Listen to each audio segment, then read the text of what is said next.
श्रीमद् भगवद गीता अध्याय 1 श्लोक क्रमांक 3 पश्येतां पांडुपुत्राना माचार्य महतीं चमुं युधां द्रुपदपुत्रेण तव शिष्येन धीमता।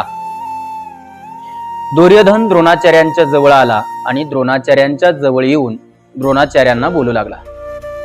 दुर्योधन द्रोणाचार्यांना म्हणतोय, हे आचार्य, तव धीमता शिष्येन, तुमच्या बुद्धिमान शिष्याने, द्रुपद पुत्रेने म्हणजेच द्रुपदाच्या मुलाने म्हणजेच दृष्टद्युम्नाने, युधाम व्यूहरचना केलेले, पांडुपुत्रांना पांडूंच्या मुलाचे म्हणजेच पांडवांचे, एताम महतीम चमुम पश्य, हे मोठे सैन्य बघा।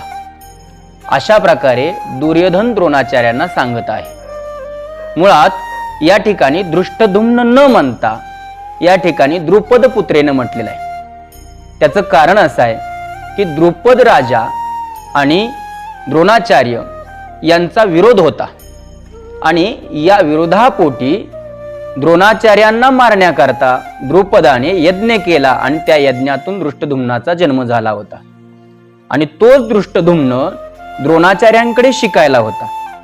दुर्योधनाला हे सांगायचं आहे की तुमच्याकडे शिकून तुमच्याशीच युद्ध करण्याकरता, तुम्हालाच मारण्याकरता तुमच्या समोर उभा आहे, अशा प्रकारे सांगून द्रोणाचार्यांना दुर्योधन हा हिसकावत आहे।